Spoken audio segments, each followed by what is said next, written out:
할렐루야. 오늘도 하나님 안에서 새 힘과 능력 얻는 우리들 모두가 되시기를 바랍니다. 어떤 사람이 맥주병을 보고 마누라라고 그렇게 불렀습니다. 정신병원에서 치료를 받게 됐습니다. 계속해서 정신과 치료를 받았더니 많이 호전이 돼서 마지막 테스트를 남겨두게 됐습니다. 그래서 마지막 테스트로 맥주병을 보여주면서 이게 뭡니까? 이렇게 물어봤더니 맥주병이라고 이렇게 아주 정확하게 대답을 했습니다. 그래서 가족들은 기뻐하면서 퇴원을 하게 됐습니다. 퇴원 수속을 하는데 한쪽 구석에 보니까 소주병이 있었습니다. 그래서 그 사람이 그걸 보고 아니 처제가 여기 웬일이야 이렇게 얘기를 해서 다시 입원하게 되었다는 그런 이야기가 있습니다. 웃자고 만들어낸 이야기이겠지만은 이 이야기를 통해서도 우리는 교훈을 얻을 수가 있습니다. 우리에게는 사물을 바르게 바라보는 그러한 눈이 있어야 하고, 또 어떠한 사물을 우리가 올바르게 인식하지 못한다고 하는 것은 입원 치료를 받을 만큼 그렇게 심각한 문제라는 것입니다. 그리고 무엇보다도 자신을 바르게 바라볼 수 있는 그러한 눈이 꼭 필요합니다. 자신을 바르게 바라보지 못한다고 하는 것은 다른 사물을 올바르게 바라보지 못하는 것보다도 더 심각하게 입원 치료가 필요하다는 것을 우리는 알아야 합니다. 본문 말씀은 주님께서 제자들과 함께 감람산으로 가셔서 제자들에게 이르신 말씀입니다. 주님은 이렇게 말씀하십니다. 너희가 다 나를 버리리라. 이는 기록된 바 내가 목자를 치리니 양들이 흩어지리라 하였음이라. 그러나 내가 살아난 후에 너희보다 먼저 갈릴리로 가리라. 주님은 스가랴서의 말씀을 인용하셔서 제자들이 주님을 다 버리게 될 것이다 그렇게 말씀을 하셨습니다. 이 주님의 말씀에 베드로가 말합니다. 다 버릴지라도 나는 그리하지 않겠나이다. 다른 제자들은 주님을 버릴 수도 있을지 모르겠지만은 나 베드로만큼은 주님을 버리지 않겠습니다 라고 자신 있게 말합니다. 그러나 나는 결단코 아니라고 그렇게 단언합니다. 베드로의 이 말은 주님께 얼마나 큰 힘이 됐겠습니까? 말 한마디로 마음에 지울 수 없는 그런 상처를 주는 사람들도 많이 있는데 베드로는 진심 어린 말로 주님께 힘이 되는 그러한 대답을 했습니다. 그렇지만 주님은 다시 말씀하십니다. 내가 진실로 내게 이르노니 오늘 이 밤 닭이 2번 울기 전에 내가 3번 나를 부인하리라. 베드로의 대답이 참 힘이 되고 또 고마운 말이었을 텐데 그런 인간적인 그런 감정을 뒤로하고 주님은 보다 구체적으로 제자들 가운데서 베드로를 지목해서 말씀을 하십니다. 오랜 시간 후가 아니라 오늘 이 밤 닭이 2번 울기 전에, 해가 뜨기 전에 베드로가 주님을 부인하게 될 것이라고 명확하게 말씀을 하십니다. 이 주님의 말씀에 베드로는 다시 힘있게 말합니다. 내가 주와 함께 죽을지언정 주를 부인하지 않겠나이다. 우리도 말을 할 때 내가 죽었으면 죽었지 그렇게는 못한다 그렇게 이런 표현을 쓰는데 베드로도 내가 죽는 한이 있더라도 주님과 함께 죽을지라도 나는 결코 주님을 부인하지 않을 거라고 힘주어 대답합니다. 하지만 그 결과는 어떠했습니까? 그렇게 대답했던 것과는 달리 이 베드로는 주님께서 말씀하셨던 그대로 주님을 3번 부인하는 그러한 모습을 우리들에게 보여줍니다. 베드로가 그렇게 절대로 예수님을 부인하지 않을 거라고 자신 있게 말했던 그 이유가 어디에 있습니까?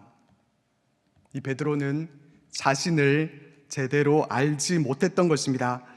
자신이 생각할 때 나는 절대로 주님을 배반할 사람이 아니라고 그는 그렇게 자부하고 또 생각했었지만은 그것은 자신을 잘 모르고 한 말이었습니다. 실제 베드로는 자신이 생각했던 것만큼 그렇게 주님을 목숨 걸고 붙들 수 있는 그런 사람이 아니었던 것입니다. 자신을 바로 알지 못하게 될 때 이와 같은 일이 일어나게 됩니다. 장마철이 되면은 매년마다 우리가 어떤 뉴스를 듣게 되는가 하면은 이번 장마로 인해서 어느 지역에 침수가 있었고 또 큰 피해가 있었다 그런 소식을 듣게 됩니다. 그런데 그 전에 매스컴에서 장마 기간에 홍수가 날 수 있으니까 그것을 미리 대비해서 준비하라고 하는 그러한 얘기를 또 매년마다 합니다. 그럼에도 불구하고 홍수 피해를 입게 되는 그러한 모습을 우리가 보게 되는데, 물론 인간적인 힘으로는 어떻게 할 수 없는 그러한 부분도 분명히 있습니다. 그러나 대부분은 제대로 점검하지 않고 그냥 안전하다고 덮어놓고 생각하면서 아니란 생각으로 인해서 그러한 피해들을 겪게 되는 모습을 우리가 종종 보게 됩니다. 이것은 우리들에게도 마찬가지입니다. 자기 자신을 제대로 알지 못하고 덮어놓고 나는 괜찮다, 내가 가지고 있는 믿음은 자타가 공인하는 믿음이니까 걱정 없어, 이렇게 생각할 것이 아니라 내가 어떠한 사람인지 외부적으로 드러나는 내 모습이 아니라 내 내면의 모습, 아무도 보는 사람이 없을 때 과연 나는 어떠한 사람인지, 내 믿음이 어떤지를 우리는 제대로 알고 있어야 합니다. 그래서 하나님은 고린도전서에서 너희가 믿음에 있는가 너희 자신을 시험하고 너희 자신을 확증하라 라고 말씀하십니다. 로이드 존스 목사님도 이런 말씀을 하셨습니다. 많은 사람들이 자신은 하나님을 믿고 있다고 가정하기 때문에 자신의 신앙을 점검하려 하지 않는다. 의미 있는 말입니다. 내게 믿음이 있다고 덮어놓고 생각할 것이 아니라 정말 내가 믿음의 사람인지 우리가 가지고 있는 믿음을 점검해 봐야 하고 자신을 바르게 알아야 한다는 것입니다. 우리는 베드로처럼 큰 소리를 치는 그것이 믿음이라고 착각할 때가 있습니다. 하지만 믿음은 덮어놓고 큰 소리 치는 것이 아님을 우리는 알아야 합니다. 오히려 자신의 부족함을 인정하고 그것을 그대로 내어놓고 자신의 부족함을 알기 때문에 하나님을 더 강력하게 붙드는 모습, 이것이 더 믿음에 가까운 모습입니다. 예수님께서 베드로에게 그가 어떠한 사람인지를 알려주셨지만은 베드로는 자신의 모습을 인정하려고 하지 않았습니다. 연약한 존재라는 것을 받아들이지 않고 큰 소리만 쳤습니다. 자신의 실제의 모습은 알지 못하고 이상적인 그러한 모습만 생각하면서 자만했습니다. 우리는 베드로처럼 자신이 어떠한 존재인지도 모르고 살아가는 그러한 사람들이 아니라 자신이 어떠한 사람인지를 바르게 알고 바르게 보면서 살아가는 사람들이 되어야 합니다. 믿음 좋은 한 집사님이 있었습니다. 이분은 모태 신앙이었고 또 좋은 믿음의 배경 속에서 교회에서 좋은 일꾼으로 칭찬받는 사람이었습니다. 그런 주위에서 믿음이 참 좋다, 또 참 신실하다, 나도 저렇게만 살았으면 참 좋겠다, 이런 소리들을 아주 많이, 너무 많이 듣고 자랐습니다. 그래서 자신도 정말 그런 줄 알았습니다. 그러다가 고난이 닥쳐왔습니다. 직장에 문제가 생겨서 직장을 그만두게 됩니다. 그런 상황에서 아내의 건강에 문제가 생겨서 또 병원에서 또 큰 수술을 하게 됩니다. 직장에서 지원받던 것도 받을 수 없게 됐고 또 수입도 없으니까 수술비를 감당하기 어려웠습니다. 그런 상황에서 자녀에게까지 또 어려움이 함께 겹치게 되니까 그것을 감당할 수가 없었습니다. 믿음이 좋다고만 생각을 해왔고 나는 어떠한 어려움 앞에서도 내가 가진 믿음으로 다 이길 수 있을 거라고 그렇게 생각하고 왔었고 또 자신하고 있었던 만큼 그만큼 또 기도하지 않았고 평소에 기도로 쌓아놓은 것이 없으니까 고난 앞에서 감당을 할 수 없었다고 합니다. 또 다른 어느 여집사님은 청년부 회장도 하고 열심히 기도하면서 이분도 신앙생활을 잘 하던 분이셨습니다. 그런데 믿지 않는 형제와 결혼을 하게 됐습니다.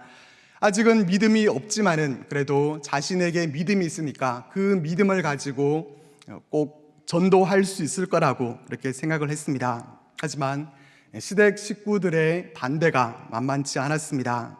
특별히 시어머니가 완강하게 믿음 생활을 막아서면서 자신이 살아있을 때는 절대로 갈 수가 없고 죽고 난 후에 그때는 마음대로 다녀도 좋다, 그렇게 얘기를 듣게 됩니다. 그래서 그 집사님은 가정의 평화를 위해서 그렇게 양보했습니다. 교회로 가지는 못한다고 하더라도 내가 얼마든지 나 혼자서도 믿음을 지키면서 기도하면서 살아갈 수 있을 거라고 그렇게 자신했습니다. 그렇게 30여 년의 세월이 흘러서 시어머니가 별세하셨습니다. 그래서 이제 장례 후에 이 집사님께서 다시 교회로 출석을 했는가 하면은 그렇지 못했습니다. 너무 오랫동안 그렇게 지내면서 그렇게 살아왔던 그 삶들이 자신에게 너무 이제는 익숙하게 되어져서 그 집사님은 다시 교회로 돌아오지 않으셨습니다. 이와 같은 일들이 왜 일어납니까? 자신을 바로 알지 못했기 때문입니다. 자신의 신앙이 좋다고 베드로처럼 큰 소리 치면서 그렇게 자부했었지만은 사실 자신의 모습은 그렇지 못했던 것입니다. 오히려 자신의 부족함과 연약함을 미리부터 제대로 알고 자신의 그 부족함에 대해서 철저히 대비했다고 하면은 그와 같은 일은 일어나지 않았을지도 모르겠습니다. 그렇기 때문에 자신을 바르게 아는 것, 이것은 대단히 중요한 문제입니다. 인도 땅에 복음을 전한 선교사님으로 유명한 윌리엄 캐리는 본래 구두 수선공이었습니다. 그러니까 선교사로 일하고 있을 때 어느 날 그를 시기하던 사람들이 그에게 말하기를, 당신은 옛날에 구두나 짓는 그런 사람이었는데 당신 같은 사람이 선교에 대해서 뭘 안다고 그렇게 선교를 하느냐, 이렇게 그를 폄하했습니다. 자, 캐리는 저는 구두를 짓던 사람이 아니라 구두를 짓지도 못하고 겨우 수선이나 하던 사람이었습니다. 그렇게 겸손하게 얘기합니다. 나는 구두를 만들 줄도 모르는 사람이고 만들어 놓은 구두를 고칠 줄 아는 그런 사람에 불과하지만은 나 같은 사람에게도 하나님의 은혜가 임해서 하나님의 은혜로 내가 선교사가 됐고, 그는 하나님의 은혜로 살아가는 사람임을 잊지 않고 고백할 줄 아는 그런 사람이었습니다. 그리고 하나님은 자신을 바로 알고 있는 그를 사용하셔서 하나님의 뜻을 또 그를 통해서 이루어 가셨습니다. 베드로와 같이 자신을 제대로 알지 못하고 과신하면서 그렇게 살아갈 것이 아니라 윌리엄 캐리 선교사님처럼 겸허하게 자신을 올바르게 진단할 수 있는 우리들이 되기를 바랍니다. 나를 향해서 말하는 다른 사람들의 소리에 귀 기울이면서 다른 사람들에게 내가 정말 그런 사람인 것처럼 보이도록 그렇게 외식하는 그런 모습으로 살아갈 것이 아니라 내 내면의 진정한 모습을 우리가 진지하게 살펴보고 또 내가 어떠한 사람인지를 바르게 알아서 실수하지 않는 그런 우리의 삶이 되기를 바랍니다. 우리가 그렇게 우리 자신을 바르게 알고 특별히 우리가 부족하고 또 연약하다는 것을 알고 난 후에 그 다음에 우리가 해야 할 일은 실력을 키우는 것입니다. 우리가 베드로처럼 예수님을 부인하는 자가 되지 않기 위해서는 목소리를 키우는 것이 아니라 영적인 실력을 쌓고 준비하는 사람들이 되어야 합니다. 베드로는 자신을 바로 알지 못하고 큰 소리 쳤었지만은 주님께서 말씀하신 대로 3번이나 주님을 부인하고 말았습니다. 새벽을 깨우는 닭 울음소리를 들었습니다. 그 소리를 듣고서 이 베드로는 예수님께서 하신 말씀이 생각나서 심히 통곡했습니다. 자신이 어떠한 사람이었는지를 그때서야 제대로 깨달을 수 있었습니다. 자신의 믿음의 모습을 절감하면서 그는 통회했습니다. 그리고 그 후에 이 베드로에게 어떤 일이 있었는지에 대해서 성경에 자세히 기록되어 있지는 않습니다. 주님의 부활 소식을 듣고 베드로가 주님의 무덤으로 뛰어갔었고, 또 요한복음 21장에서 물고기를 잡기 위해서 고향으로 내려갔다가 부활하신 주님을 만났던 것 외에 별다른 어떤 사건들이 있었는지에 대해서는 다 알지 못합니다. 그러나 분명한 것은 베드로는 자신이 어떠한 사람인지를 깨닫고 난 후에 낙심하고 절망한 채로 마치지 않았다는 것입니다. 그는 부활의 주님을 붙들고 영적인 실력을 쌓아 나갔습니다. 어떻게 그 사실을 확인할 수 있습니까? 복음서에서는 우리가 확인할 길이 없지만은 사도행전에서 확인해 볼 수 있습니다. 사도행전 2장에서 만나게 되는 베드로는 이미 영적인 실력을 갖춘 그러한 자의 면모를 보여줍니다. 예루살렘에서 모인 수많은 사람들 앞에서 그는 하나님의 말씀을 전합니다. 이 베드로의 설교를 듣고 사람들은 세례를 받았고 이날에 하나님을 믿는 성도들의 수가 3,000명이나 더했다고 말씀합니다. 수많은 사람들을 회심시키는 그러한 능력의 설교자, 위대한 사도였습니다. 또한 베드로는 성전 미문의 앞에 앉아있던 그러한 자를 일으켜 세우기도 했습니다. 나면서부터 한 번도 걸어본 적 없었던 사람을 예수 그리스도의 이름으로 일으켜 세워서 걷게 했습니다.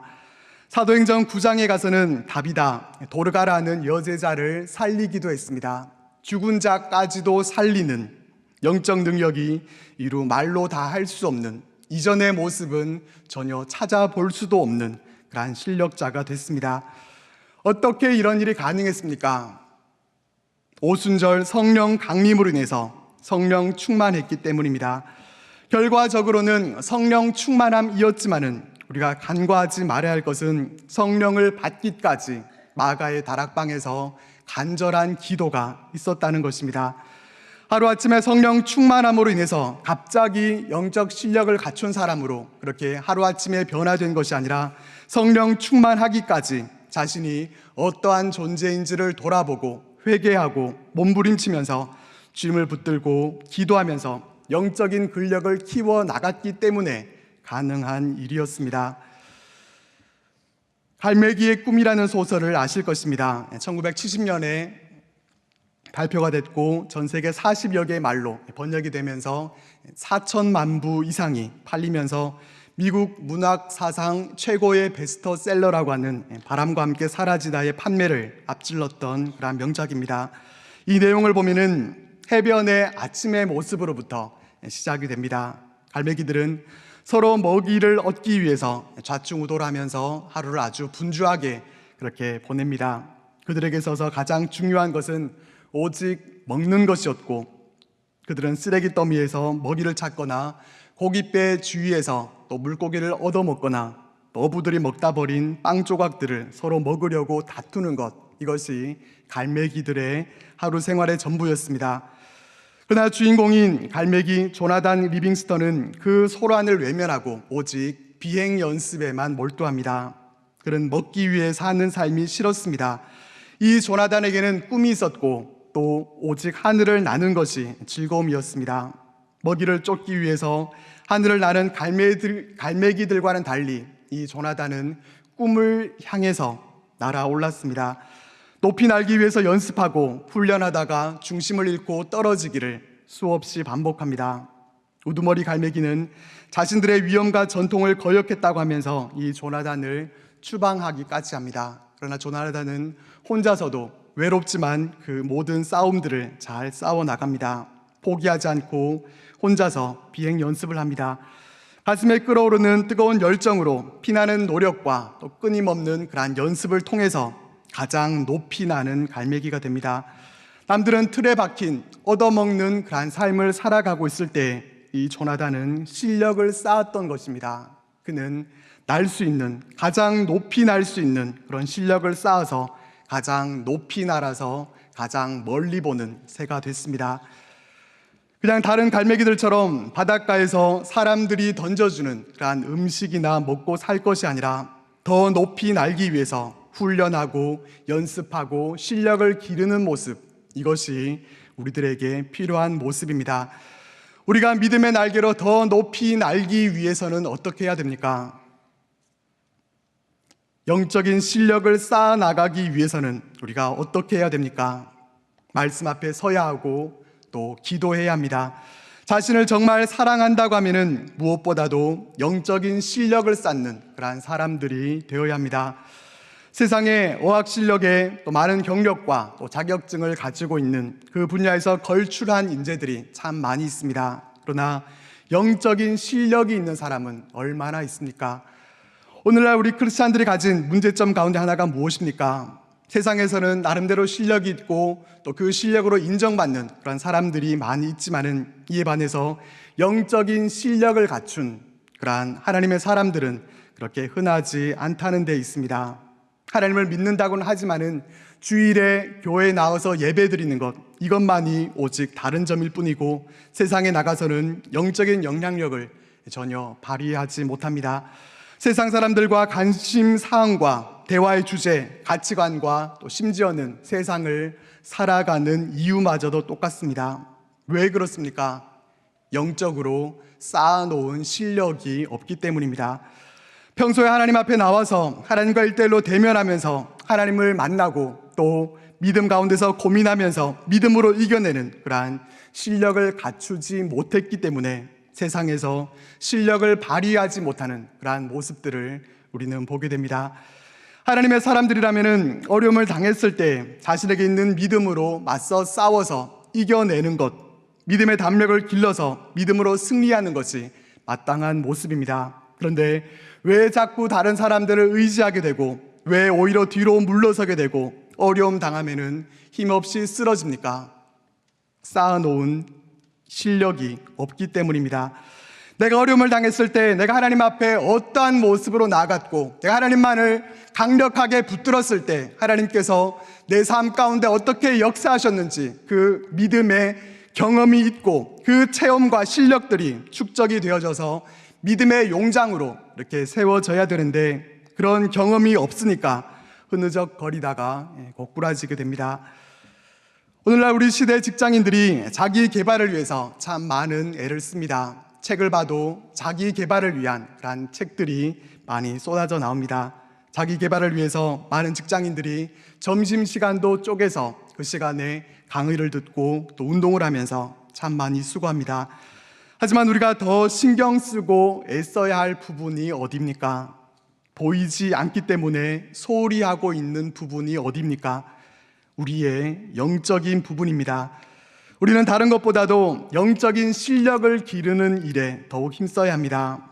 내 시간과 의지를 다른 데에만 투자할 것이 아니라 영적인 실력을 쌓는 일에 투자하고 또 내일을 위해서 준비하고 나를 훈련시켜 나가는 그러한 일들을 계속해 나가야 합니다. 영적인 실력은 하루아침에 길러지지 않습니다. 꾸준히 해 나가야 합니다.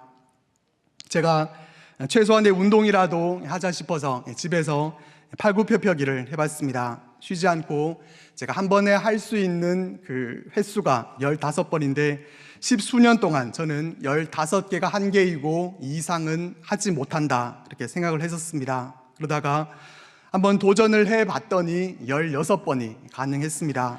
그래서 다음 날 혹시 또 될까 싶어서 다음에 도전해봤더니 17개가 가능을 했습니다. 그래서 그렇다면은 매일 하나씩만 더 해보자 그렇게 해서 26개까지 성공을 했습니다. 그렇게 매일 계속 하니까 근력이 길러지는구나 하는 것을 경험할 수가 있었습니다. 그러다가 피곤해서 하루를 쉬고 이틀을 쉬고 또 수일을 쉬다가 다시 해보니까 20개까지 할 수가 있었습니다.